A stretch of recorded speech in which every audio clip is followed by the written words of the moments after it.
La grande historienne et académicienne Hélène Carrère d'Ancos, morte à l'âge de 94 ans le 5 août 2023, va être honorée à Paris ce vendredi.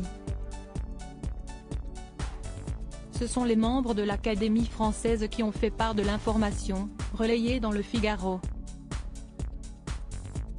Le carnet du jour du Figaro du 8 août 2023 a dévoilé la date du service religieux célébré en l'honneur d'Hélène Carrère d'Ancos.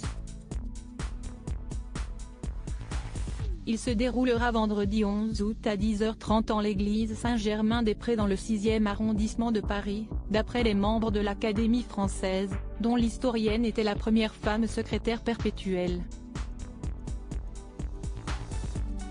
Un adieu qui en précède un autre, son hommage national qui devrait avoir lieu avant la fin de l'été aux Invalides selon l'Élysée. Dans un communiqué diffusé le lendemain de sa mort à l'âge de 94 ans daté du 5 août 2023, le président Emmanuel Macron et son épouse Brigitte Macron ont salué un destin exceptionnel, mu par l'amour de notre pays, de sa langue et de sa culture. Le chef de l'État avait déjà loué samedi une historienne majeure. Comme elle, son legs est immortel, avait-il développé dans un message sur la plateforme X Twitter. L'Élysée a rendu hommage dans son communiqué à une femme qui traversa son siècle, marqua l'époque, parvint à en transmettre l'histoire à des milliers de lecteurs. L'amour de l'histoire et un destin historique. Née à Paris le 6 juillet 1929, Hélène Carrère d'Ancos était la fille d'une Italienne et d'un philosophe géorgien émigré en France, Georges Zourabichvili, qui sera plus tard assassiné.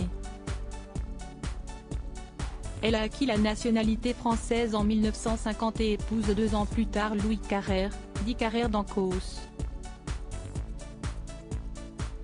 Spécialiste de la Russie, elle est l'auteure de plusieurs biographies dont celle de Lénine, Staline ou Catherine II. Vladimir Poutine avait réagi à son décès, espérant que son héritage aidera à améliorer les relations entre Moscou et Paris, sur fond de conflit en Ukraine.